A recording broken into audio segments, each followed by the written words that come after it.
Guys, welcome to our channel multi talented. तो आज आपका स्वागत है हमारे जीके लाइव टेस्ट के पार्ट 2 में। जीके लाइव टेस्ट के पार्ट 2 में कल मैंने आपको 20 समथिंग क्वेश्चन करवा दिए थे। आज मैं आपको बचे हुए क्वेश्चन करवाऊंगी। तो जीके में जैसे आपके RRB, NTPC, RRB group D का एग्ज़ाम होता है तो 40 क्वेश्चन आते हैं। तो कल हो नहीं पाया, तो आप मतलब 1 घंटे की वीडियो हो जाती है 40 क्वेश्चंस में, तो आप बोर हो जाओगे देखते देखते। तो मैं 2 पार्ट्स में इसको बना रही हूँ, ठीक है। तो चलिए ज़्यादा टाइम ना लेते हुए हम वीडियो को स्टार्ट करते हैं। तो उससे पहले आप हमारे चैनल को लाइक, शेयर एंड सब्सक्राइब कर दीजिएगा। तो चलिए करते हैं start. Let's get start it. चलिए नेक्स्ट क्वेश्चन ये है आपका। इससे पहले के क्वेश्चन मैंने आपको करवा दिए थे, तो आप जो है पार्ट 1 में देख लीजिएगा। यदि किसी को पार्ट 1 नहीं मिलता तो मैं डिस्क्रिप्शन बॉक्स में पार्ट 1 का लिंक दे दूँगी, तो आप उस लिंक पे जाके देख सकते, ठीक है। सो चलिए, माउंट एवरेस्ट पर चढ़ने वाली पहली दिव्यांग महिला कौन है? पहली दिव्यांग महिला जो माउंट एवरेस्ट पर चढ़ी है वो है अरुणिमा सिन्हा, ठीक है। ये दिव्यांग महिला है, ये माउंट एवरेस्ट पर चढ़ी है। ये करंट का क्वेश्चन है, करंट के भी 2 या 3 क्वेश्चन आते हैं, ठीक है, आरआरबी एनटीपीसी में, क्योंकि हाल ही में यही एग्ज़ाम आने वाले हैं, RRB NTPC and group D. तो ये करंट का क्वेश्चन है, तो इसमें आपको सभी मिलेंगे। साइंस का भी मैं आपको यहाँ पे लेके आऊँगी। जीके में जैसे ज्योग्राफी, पॉलिटिकल एंड इको, तीनों के एंड करंट के स्टडी जीके के सारे क्वेश्चन मैं आपको लेके आऊँगी। तो ये इसका हम सॉल्यूशन देख लेते हैं। ये है अरुणिमा सिन्हा, और ये जो है 2013 में माउंट एवरेस्ट पर चढ़ने वाली दुनिया की पहली दिव्यांग महिला बनी। और 30 साल की सिन्हा जो है ये 30 ईयर की है, और अंटार्कटिका की सबसे ऊंची चोटी माउंट विसन पर चढ़ने वाली पहली दिव्यांग महिला बन गई है। माउंट एवरेस्ट पर 2013 में चढ़ी थी ये, और अब माउंट विसन पर चढ़ने वाली पहली दिव्यांग महिला बनी है, ठीक है। चलिए नेक्स्ट क्वेश्चन है, निम्नलिखित में से कौन मुद्राक्ष, ठीक है, मुद्राक्ष पुस्तक का लेखक है? कौन है? विशाख दत्त, ठीक है। विशाख दत्त मुद्राक्ष के जो है पुस्तक के लेखक है। सभी बुक्स एंड ऑथर कि जो मैं आपके सामने ये मतलब आप अगर मुझे कमेंट में बता देना, आपको जैसे जो सिलेबस है जीके का उसमें आपके सामने अलग अलग आते हैं, जैसे नेशनल जो है साइंटिफिक नेम, सभी बर्ड्स के, एनिमल्स के, या फिर कोई स्पोर्ट्स के, सभी जो आपके करंट अफेयर की क्वेश्चंस है, और सिलेबस वाइज जो टॉपिक्स दिए हुए हैं उन्होंने सिलेबस में आरआरबी में, तो वो आप मुझे कमेंट में बता देना आपको करवाना है। मैं टॉपिक वाइज सभी आपके पूरी जीके कंप्लीट करवा दूँगी, ठीक है। तो निम्नलिखित में से कौन मुद्राक्ष पुस्तक के लेखक है? कौन है? विशाख दत्त, ठीक है। इसका सॉल्यूशन देख लेते हैं हम। मुद्राक्ष विशाख दत्त द्वारा रचित एक संस्कृत भाषा का नाटक है। आप इसकी लैंग्वेज भी लर्न कर लीजिएगा, और जो भारत के राजा चंद्रगुप्त मौर्य के जो है पराक्रम को बताता है। किसके पराक्रम को बताता है? चंद्रगुप्त मौर्य के। ये है मुद्राक्ष ऑफ विशाख दत्ता, ठीक है। चलिए नेक्स्ट क्वेश्चन है, भारतीय जो है इसरो है, भारतीय अंतरिक्ष अनुसंधान संगठन, इंडियन स्पेस रिसर्च ऑर्गेनाइजेशन, कहाँ स्थित है? ये बेंगलुरु में स्थित है, ठीक है। बेंगलुरु में स्थित है ये, ठीक है। तो ये जो है भारतीय अंतरिक्ष अनुसंधान केंद्र जो है बेंगलुरु में स्थित है। तो भारतीय अंतरिक्ष अनुसंधान जो है संगठन, भारतीय अंतरिक्ष एजेंसी की स्थापना, इसकी स्थापना कब हुई थी? 1969 में, और एक स्वतंत्र भारतीय अंतरिक्ष कार्यक्रम विकसित करने के लिए की गई थी, और इसका मुख्यालय बेंगलोर यानी बेंगलुरु में है, ठीक है। नेक्स्ट है, ये देखिए, ये इसरो का मार्क है, और डिपार्टमेंट ऑफ स्पेस इसका हेडक्वार्टर कहाँ पे है? बेंगलुरु में, ठीक है, ठीक है। बेंगलुरु में इसका हेडक्वार्टर है, अंतरिक्ष भवन इसको बोला जाता है। और ये जो इसका स्टार्टिंग में बैनर लगा हुआ है ये वो है, ठीक है, गगनयान कार्यक्रम, ठीक है। सो चलिए गाइस, नेक्स्ट क्वेश्चन है महाराष्ट्र के किस सुधारक को लोक हितवादी के रूप में जाना जाता है? लोक हितवादी महाराष्ट्र में किसे कहते हैं? गोपाल हरी देशमुख को। यहाँ पे आंसर लगे हुए हैं, तो मैं नेक्स्ट जो पार्ट 2 आएगा जीके लाइव टेस्ट का, उसमें आंसर लगा के नहीं लेके आऊँगी, ठीक है। इसमें आंसर लगे हुए आ गए हैं, ठीक है। चलिए इसका सॉल्यूशन देख लेते हैं। गोपाल हरी देशमुख एक भारतीय कार्यकर्ता, विचारक, समाज सुधारक और महाराष्ट्र के लेखक है। उनका मूल जो है उपनाम शिघाए था, ठीक है। और शिघाए था वतन यानी क्या होता है? कर संग्रह का अधिकार जो परिवार को मिला था, के कारण परिवार को बाद में देशमुख कहा जाने लगा, ठीक है। ये उनको पेट नेम मिला था वतन, परिवार को यही कहा जाने लगा, ठीक है ना। तो नेक्स्ट क्वेश्चन है, निम्नलिखित में से किस देश की भारत के साथ सबसे लंबी अंतर्राष्ट्रीय सीमा है? तो सबसे लंबी अंतर्राष्ट्रीय सीमा भारत की किसके साथ है? बांग्लादेश के साथ, ठीक है, बांग्लादेश के साथ। तो चलिए देखते हैं। भारत कई संपूर्ण देशों के साथ सीमा साझा करता है, जैसे कि अफ़गानिस्तान, नेपाल, पाकिस्तान, चीन, बांग्लादेश, म्यांमार, भूटान, श्रीलंका। बांग्लादेश के साथ भारत जो है, बांग्लादेश भारत के साथ 4096 किलोमीटर, ठीक है, 4096 किलोमीटर की सीमा साझा करता है। तो ये इस मैप में दिखाया भी गया है आपको कि बांग्लादेश कहाँ से लेके कहाँ तक जो है भारत के साथ सीमा साझा करता है, ठीक है। ये रही, ये इंडिया है, ये ढाका है, ठीक है। एंड यहाँ पे बांग्लादेश भी आपको मिल जाएगा। सो चलिए इस मैप में यहाँ पे ढाका दिखा देखा है, तो इसकी जो है ये कैपिटल है। चलो कोई बात नहीं, ये आप इसमें देखिए सॉल्यूशन में, इस मैप में भी आपको मैं अच्छे से दिखा दूँगी। बांग्लादेश, फिर चाइना, फिर पाकिस्तान, नेपाल, म्यांमार, भूटान, अफ़गानिस्तान। सबसे कम सीमा साझा भारत किसके साथ करता है? अफ़गानिस्तान के साथ। आपके सामने क्वेश्चन बनेगा कितने देशों के साथ सीमा साझा करता है? 7 देशों के साथ सीमा साझा करता है। सबसे ज़्यादा बांग्लादेश के साथ, सबसे कम अफ़गानिस्तान के साथ। टोटल सीमा कितनी साझा करता है? 15,106.7, ठीक है, इतनी सीमा साझा करता है, ठीक है। दूसरे नंबर पर किसके साथ सीमा साझा करता है? चाइना, पाकिस्तान, फिर नेपाल, फिर म्यांमार, फिर भूटान, ठीक है। तो कई बार आपसे पूछा जाएगा कि दूसरे नंबर पर किसके साथ करता है, तो चाइना के साथ, ठीक है। एंड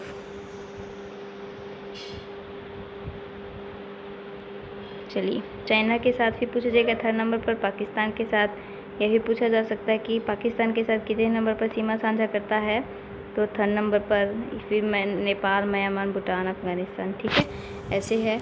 और इस मैप में आपको दिखा देती हूँ, इसमें आपको सारी चीज़ें समझ में आ जाएंगी। उस मैप में जो है अच्छे से ज़्यादा था, उसमें आपको समझ में नहीं आता, ठीक है। तो चलिए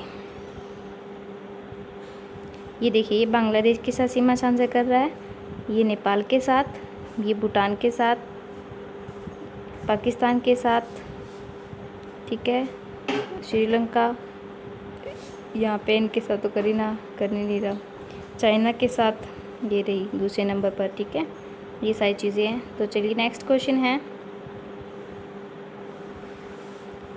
और ये नेक्स्ट क्वेश्चन इसमें जो है, इसमें मैं आपको दिखा रही हूँ एक चीज़ और, कि इंडिया एंड बांग्लादेश 4000 जो है 96 किलोमीटर की सीमा साझा करता है। तो इसके बीच में जो आएगा मेघालय, असम, त्रिपुरा, मिजोरम, वेस्ट बंगाल, ठीक है, ये इनके बीच में आ जाता है, ठीक है। ये देखिए इस मैप में आपको दिखाई दे रहा है, ये देखिए बांग्लादेश जो है सीमा साझा करता है। उसके आसपास के जो पड़ोसी देश है वो कौन कौन है? जैसे वेस्ट बंगाल, ठीक है, मेघालय, त्रिपुरा, ये ठीक है, और मिज़ोरम, असम, ये सारे यहाँ पे चीज़ें दे रखी है, ठीक है। आप इस मैप में इसको देख लीजिएगा। कई बार पूछा जाता है भारत और बांग्लादेश जो है सीमा साझा करते हैं 4096 की, तो उसके में बीच में पड़ोसी देश कौन कौन से? 5 है, मेघालय, असम, त्रिपुरा, मिज़ोरम, वेस्ट बंगाल, ठीक है। चलिए नेक्स्ट क्वेश्चन है, निम्नलिखित में से किसे भारत का नेपोलियन कहा जाता है? भारत का नेपोलियन किसे कहा जाता है? समुद्रगुप्त को। Very common question and very important question, कई बार पूछा जा चुका है ये, ठीक है। तो गुप्त वंश जो है, समुद्रगुप्त कौन से वंश के थे? समुद्रगुप्त गुप्त वंश के थे, ठीक है। तो भारत के नेपोलियन के रूप में इन्हें जाना जाता है और इतिहासकार A.V. सिमथ ने उन्हें अपने दरबारी और कवि हरिसेन द्वारा लिखित जो है प्रयाग प्रशांति से ज्ञात अपनी महान सैन्य विजय के कारण इस नाम से बुलाया था, जो इन्हें 100 लड़ाइयों का नायक भी बताते हैं। तो ये अकेले जो है 100 आदमियों के बराबर थे, तो इन्हें 100 लड़ाइयों का नायक भी बुलाते हैं। और A.V. सिमथ उन्हें अपने दरबारी और कवि हरिसेन द्वारा लिखित प्रशांति से ज्ञात अपनी महान सैन्य विजय के कारण इस नाम से इन्हें बुलाते हैं, ठीक है। तो चलिए नेक्स्ट क्वेश्चन है एनी बेसेंट, ठीक है। एनी बेसेंट ने निम्नलिखित में से किसे प्रकाशित किया है? ठीक है, किसे प्रकाशित किया? तो इनमें जो है इनके द्वारा पब्लिश्ड बुक है, तो इनमें से इन्होंने कौन सा प्रकाशित किया था? कॉमनवेल्थ, ठीक है। एनी बेसेंट ने कॉमनवेल्थ पुस्तक जो है प्रकाशित की थी। तो चलिए इसके बारे में हम देख लेते हैं। ये देखिए, ये कॉमनवेल्थ है, एडिटर इसकी एनी बेसेंट है। ये जो सारी इसमें दिखाया गया है इन्होंने क्या क्या किस बारे में लिखा है। तो डॉक्टर एनी बेसेंट ने भारत के स्वतंत्रता के लिए 2 समाचार पत्र निकाले थे, कॉमनवेल्थ और न्यू इंडिया, ठीक है। कॉमनवेल्थ और न्यू इंडिया ये दोनों बहुत इम्पोर्टेंट है, आप इसको लर्न कर लीजिएगा, ठीक है।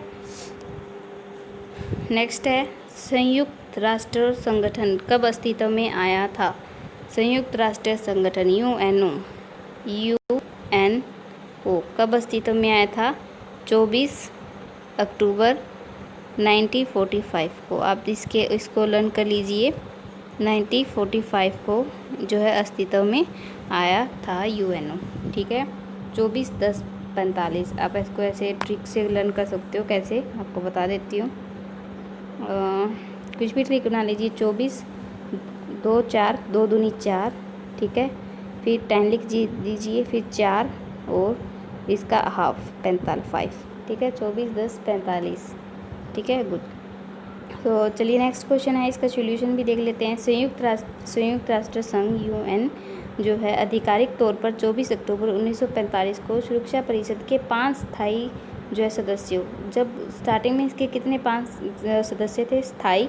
फ्रांस, चीन गणराज्य, सोवियत संघ, ब्रिटेन, अमेरिका द्वारा चार्टर के जो है अनुसमर्थन और अन्य 46 के बहुमत के हस्ताक्षर के बाद अस्तित्व में आया था। तो ये हम इसके देख लीजिए, हम इसको देख लेते हैं। इसका हेडक्वार्टर कहाँ पे है? न्यूयॉर्क में, ठीक है। ऑफिशियल लैंग्वेज कौन कौन सी है? Arabic, China, English, France, Russian, Spanish. कितनी है? 6 लैंग्वेज है, ठीक है। टाइप इसका कौन सा है? जो है इंटर गवर्नमेंट, जो गवर्नमेंट के द्वारा। मेंबरशिप कितने हैं इनके? 193 मेंबर स्टेट है और 2 ऑब्जर्व है, ठीक है। 193 मेंबर स्टेट और 2 ऑब्जर्व, ठीक है। लीडर कौन कौन होते हैं इनके? ये सारे इसमें जो है बताया गया है, ठीक है।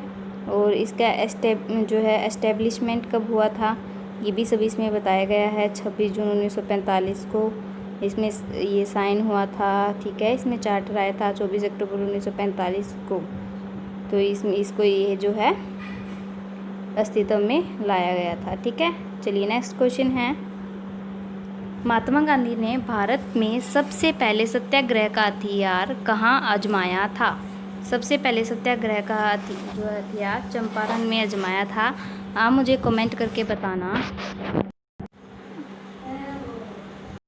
सो गाइस, आप मुझे कमेंट करके बताना कि गांधी जी के कितने आंदोलन हो चुके हैं और कब कब हुए थे, और कितने और कब कब हुए थे, ये मुझे आप कमेंट में बता देना, ठीक है।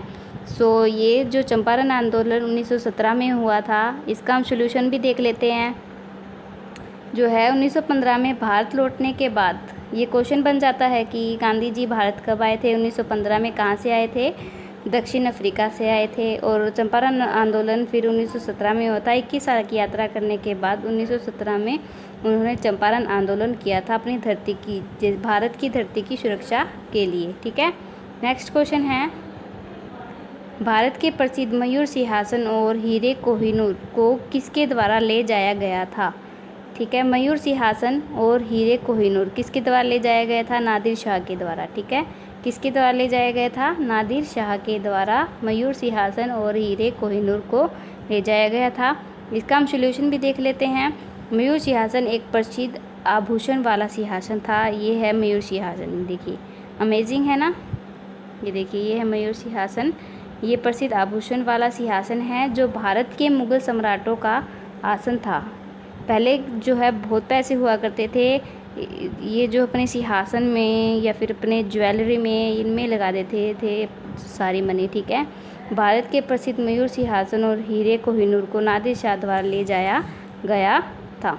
ठीक है, तो ये जो है मयूर सिंहासन और ये जो है हीरे कोहिनूर कहाँ पे लोकेट है? दीवाने खास in red fort of Delhi. ठीक है, इसको दीवाने खास में ये लोकेटेड है, रेड फोर्ट ऑफ दिल्ली में ये मिलेगा। ठीक है, नेक्स्ट है, भगवत गीता का अंग्रेजी अनुवाद करने वाला पहला यूरोपियन कौन था? चार्ल्स विलिकस। ठीक है, चार्ल्स विलिकस का जो भगवत गीता का अंग्रेजी में अनुवाद करने वाला, ठीक है, ट्रांसलेट करने वाला चार्ल्स विलिकस। ठीक है, चार्ल्स विलिकस। इसका हम सॉल्यूशन भी देख लेते हैं।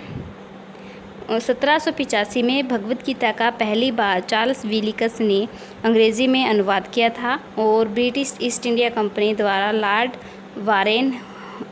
वॉरेन हेस्टिंग के साथ भारत में पहले ब्रिटिश गवर्नर जनरल के परिचय के साथ साथ भगवत गीता या संवाद के अंश के नाम से प्रकाशित किया गया था। ठीक है, 1785 में भगवत गीता का पहली बार जो है चार्ल्स विलिकस ने अंग्रेज़ी में अनुवाद किया था और ब्रिटिश ईस्ट इंडिया कंपनी द्वारा लॉर्ड वॉरेन हेस्टिंग के साथ भारत के पहले ब्रिटिश गवर्नर जनरल के परिचय के साथ भगवत गीता या इसको हम क्या बोल सकते हैं, संवाद के अंश के नाम से प्रकाशित किया था।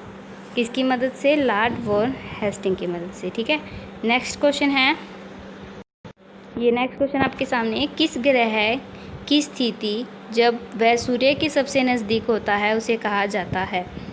देखिए, उपसौर अपसौर इन दोनों में बच्चों को कन्फ्यूज़न होता है, तो ये हम देख लेते हैं। देखिए, यदि ग्रह नज़दीक होता है, ठीक है, किसी ग्रह की स्थिति में जब सूर्य सबसे नज़दीक होता है, देखिए यदि सन जो है पास में होगा तो उसे हम अपसौर कहेंगे। ठीक है, उसे हम अपसौर कहेंगे। और सन जब दूर होगा तो उसे हम उपसौर कहेंगे। ठीक है, आप ऐसे एक चीज़ लर्न कर लो, पास तो अप मतलब अप पास में और उप दूर में। ठीक है, इसका सॉल्यूशन देख लेते हैं। वह स्थान जहाँ ग्रह सूर्य के सबसे निकट होता है उसे हम सूर्य के जो पास में होता है उसे हम अपसौर कहलाता है, और जब सूर्य के सबसे दूर होता है उसे हम अपसौर कहते हैं। ठीक है, निकट होगा तो उसे हम क्या कहेंगे? उपसौर, और दूर होगा तो उसे हम क्या कहेंगे? उपसौर, और दूर होगा तो उसे हम कहेंगे अपसौर। ठीक है, ये देखिए इसमें आपको सारा चीज़ बताया गया है। ये देखिए, यदि सन जैसे इसे हम अपसौर कहेंगे। आप हिंदी में लर्न कर लीजिए, इंग्लिश में ये जो डिफ़िकल्ट हो जाता है, और इंग्लिश वाले से इंग्लिश में लर्न कर लीजिएगा। ठीक है, ये सूर्य इसके पास में है तो इसे हम अपसौर कहेंगे। यदि सूर्य यहाँ पे आ जाएगा या फिर सूर्य मतलब इससे दूर तो होगा ही नहीं और इससे मतलब दूर है तो इसे हम क्या कहेंगे? अपसौर। ठीक है, चलिए नेक्स्ट क्वेश्चन है जो है मैक्सिस पुरस्कार पाने वाली पहली भारतीय महिला कौन थी? ठीक है। मैक्सिस पुरस्कार जो है पाने वाली पहली भारतीय महिला थी विनोबा भावे, ठीक है। कौन थी? विनोबा भावे, ठीक है। इसका हम सॉल्यूशन देख लेते हैं। आचार्य विनोबा भावे एक प्रतिष्ठित पुरस्कार जीतने वाली पहली भारतीय महिला थी। सरकारी सेवा श्रेणी के तहत यह पुरस्कार जीतने वाली प्रसिद्ध सरकारी अधिकारी C.D. देशमुख, किरण बेदी, T.N. शेखन और J.M. लिंगदो है, इन्होंने भी जीता है। और C.D. देशमुख ने पहली बार सबसे पहली जो है भारतीय नौकरशाह थे और जिन्होंने यह पुरस्कार जीता था। तो एक क्वेश्चन ये बन सकता है कि पहली नौकरशाह कौन थी, ठीक है। भारतीय नौकरशाह कौन थी? तो कौन थी? C.D. देशमुख। और मैक्सिस पुरस्कार जीतने वाली पहली भारतीय महिला कौन थी? ये भी विनोबा भावे, ठीक है। और इन सभी ने भी जीता है, C.D. देशमुख, किरण बेदी और जो है T.N. शेखन और J.M. लिंगदो, इन्होंने भी जीता है, ठीक है। नेक्स्ट क्वेश्चन है, इंसान में जो है अल्जाइमर रोग किससे संबंधित होता है? अल्जाइमर रोग किससे संबंधित होता है? ब्रेन से, ठीक है, ब्रेन सेल से, ठीक है, अल्जाइमर रोग। तो इसका सॉल्यूशन है, अल्जाइमर रोग एक प्रगतिशील विकार है जिसके कारण मस्तिष्क की कोशिकाएं दूर हो जाती है, ठीक है, और मर जाती है, ठीक है। अल्जाइमर रोग के कारण जो है ब्रेन की जो हमारी नर्व्स होती हैं वो दूर हो जाती हैं, वो ख़त्म होने लग जाती है। तो अल्जाइमर रोग जो है मनोभ्रंश का सबसे आम कारण है। ये जो है मेंटल, जो हम पागल हो जाते हैं, मेंटलिटी का ये सबसे आम कारण होता है अल्जाइमर रोग, ठीक है। चलिए नेक्स्ट क्वेश्चन है।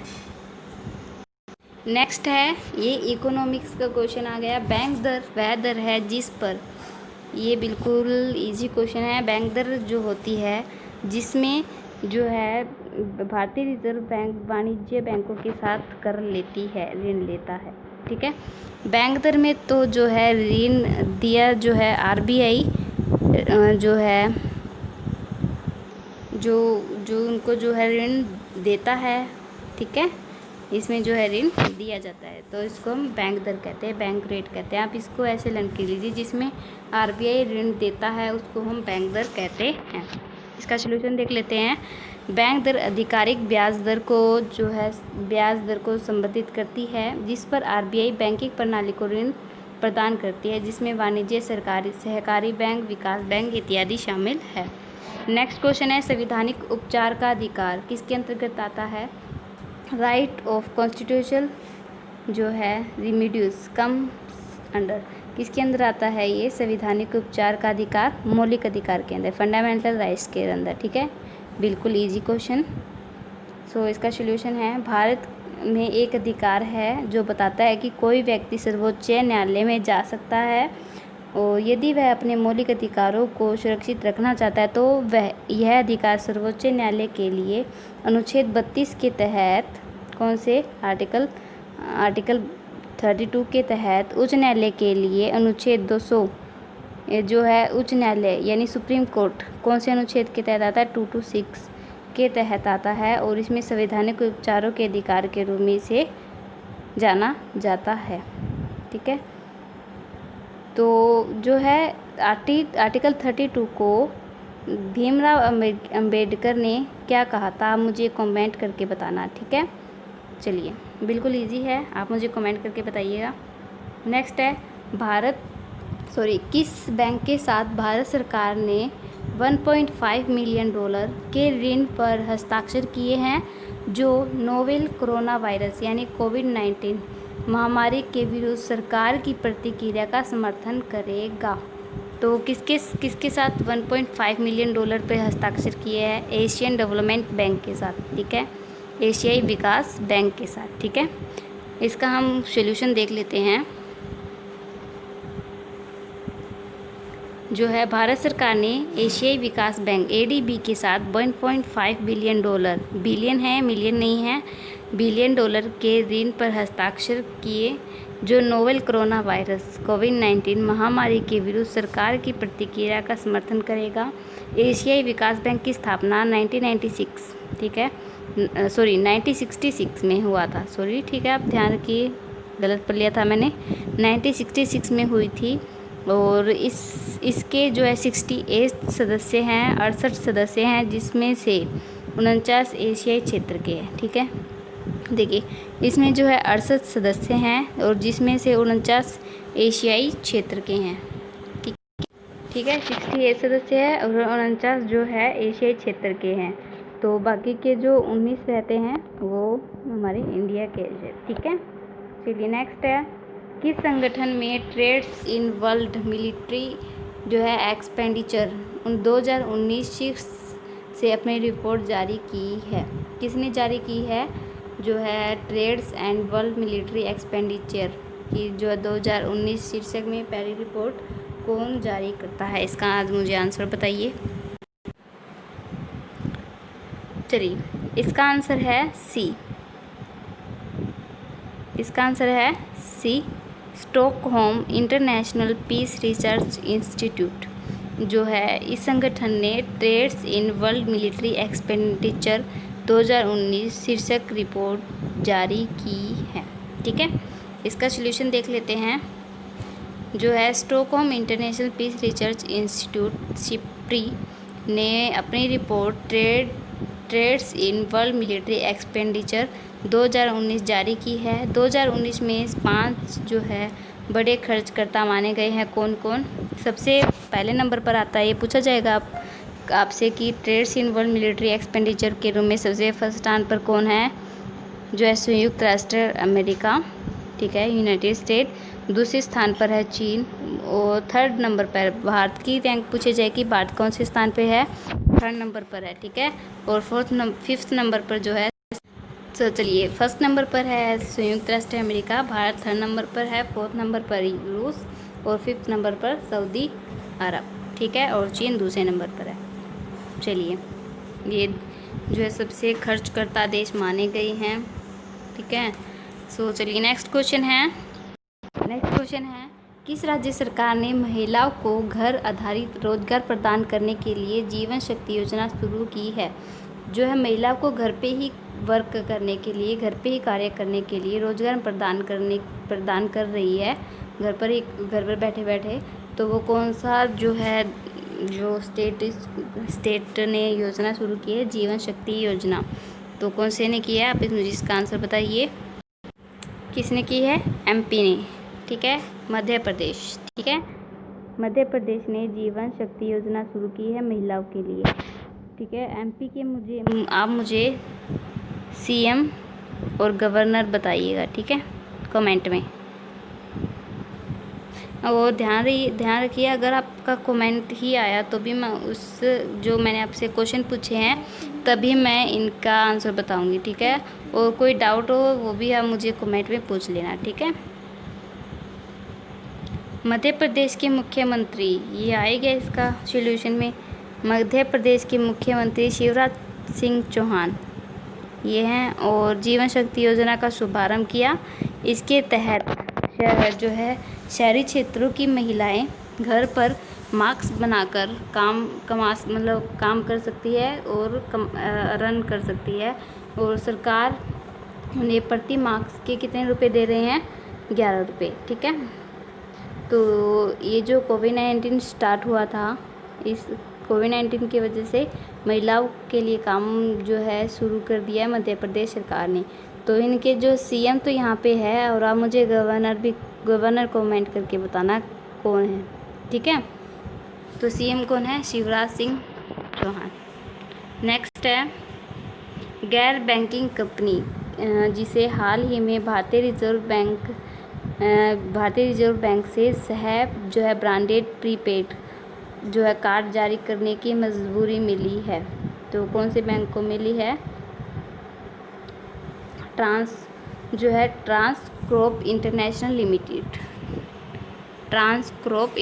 लिमिटेड को जो है भारतीय रिजर्व बैंक से सह ब्रांडेड प्रीपेड कार्ड जारी करने की मजबूरी मिली है। तो भारतीय रिजर्व बैंक ने सह ब्रांड प्रीपेड कार्ड जारी करने के लिए ट्रांसकॉर्प इंटरनेशनल लिमिटेड जो है से अपनी जो है मंजूरी दे दी है। और इसके साथ ही आरबीआई ने यह प्राधिकरण प्राप्त करने के लिए जो है प्राधिकरण प्राप्त करने वाली पहली ट्रांसकोप जो है पहली गैर कंपनी बन गई है। ठीक है। नेक्स्ट क्वेश्चन है, किस देश ने हाल ही में नाबालिगों द्वारा किए गए अपराधों के लिए मृत्युदंड को समाप्त कर दिया है? कौन से देश ने कर दिया है? जो नाबालिग होते हैं वो कोई अपराध करते तो उन्हें मृत्युदंड नहीं दिया जाएगा। ये कौन सी सरकार ने ये रूल समाप्त कर दिया है? सऊदी अरब ने ये रूल समाप्त कर दिया है। सऊदी अरब ने नाबालिगों द्वारा किए गए अपराधों के लिए मौत की सज़ा को प्रभावी रूप से समाप्त कर दिया है। नाबालिग होने के समय किए गए अपराध के दोषी लोगों के लिए मृत्युदंड को समाप्त कर दिया गया था। ठीक है। नेक्स्ट क्वेश्चन है, हाल ही में किसने भारत के केंद्रीय सतर्कता आयुक्त के रूप में शपथ ली है? सेंट्रल विजिलेंस कमिश्नर के रूप में किसने शपथ ली है? CVC central vigilance commissioner Sanjay Kothari. ठीक है, संजय कोठारी। इसका सॉल्यूशन देख ले। संजय कोठारी राष्ट्रपति के सचिव को जो है CVC कहते हैं। ठीक है, राष्ट्रपति की सिक्योरिटी को और जो है आयुक्त के रूप में नियुक्त किया गया है। केंद्रीय सतर्कता आयोग 1964 में सहकारी भ्रष्टाचार को संबोधित करने के लिए बनाई गई थी। एक सर्वोच्च भारतीय सहकारी जो संस्था है। 2003 में संसद ने कानून बनाकर CVC को वैधानिक दर्जा दिया था। ठीक है। नेक्स्ट क्वेश्चन है,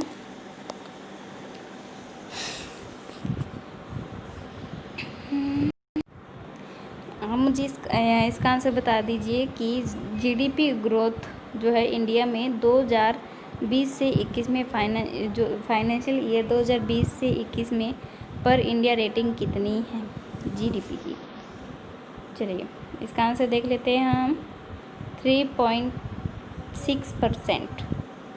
तो ये क्वेश्चन मैं आपको इस क्वेश्चन के बारे में आपको बता दूं, फ़िलहाल तो इसकी ये है 3.6, लेकिन ये बार बार चेंज होती रहती है। ठीक है, ये बार बार जो है चेंज होती रहती है। तो जब भी आप जो है एग्ज़ाम देने जाएं, ध्यान दें कि आप GDP जो है रेट देखते जाएं कि फ़िलहाल हाल ही में क्या रेट चल रही है। ठीक है, तो ये क्वेश्चन हम कट कर देते हैं। और ये क्वेश्चन आता है, आप प्लीज़ एग्ज़ाम देने जाएं तो चेक करके जाएं। ठीक है, तो इसको हम चेक करने पे छोड़ देते हैं। ठीक है, चलिए नेक्स्ट क्वेश्चन है, घरेलू रेटिंग एजेंसी इंडिया जो है रेटिंग्स एंड रिसर्च जो इंडिरा है, हाल ही में घोषणा की गई कि वित्तीय वर्ष 2021 के लिए सकल घरेलू उत्पाद GDP का अनुमान 3.6% अनुमानित किया गया है। और विकास में बड़ी कमी का मुख्य कारण कोविड-19 का प्रकोप है। इसके कारण परिणाम स्वरूप राष्ट्रव्यापी बंद होना बताया गया है। ठीक है। नेक्स्ट क्वेश्चन है, किस राज्य सरकार ने प्रवासी राहत मित्र ऐप जो है लॉन्च किया गया है? प्रवासी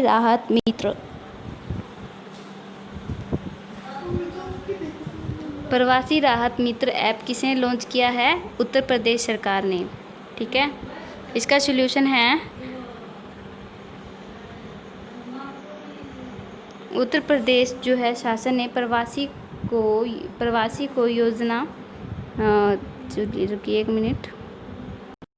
चलिए इसका आंसर है, उत्तर प्रदेश सरकार ने प्रवासी को योजना और नौकरियों से जोड़ने के लिए प्रवासी राहत मित्र ऐप लॉन्च किया है। प्रवासियों के स्वास्थ्य पर नज़र रखने के लिए संयुक्त राष्ट्र विकास कार्यक्रम UNDP के समन्वय में विकास किया गया है। ऐप उन्हें जो है सरकारी योजना से भी जोड़ेगा और उनके कौशल के अनुसार नौकरी पाने में मदद करने के लिए उनका डाटा एकत्रित करेगा। ठीक है। नेक्स्ट क्वेश्चन है, किस भुगतान कंपनी ने कोविड-19 सुरक्षा बीमा कवर शुरू करने के लिए ICICI जो है Lombard general insurance company limited के साथ साझेदारी की है? किस ऐप ने की है? भारत पे ने। और इस भारत पे के एम्बेसडर कौन है? सलमान खान। ठीक है। फ़ोन पे के कौन है? आमिर खान। ठीक है। चलिए नेक्स्ट है, इसका सोल्यूशन है भारत पे ने कोविड-19 प्रोटेक्शन इंश्योरेंस कवर शुरू करने के लिए आईसीआईसी जो है लोम्बार्ड, बार लिपवार्ड लग रहा है, Lombard general insurance company limited के साथ साझेदारी की है। यह बीमा उन दुकानदारों के लिए है जो कोरोना वायरस के प्रकोप के कारण आर्थिक रूप से सबसे अधिक प्रभावित है। ठीक है। नेक्स्ट क्वेश्चन है,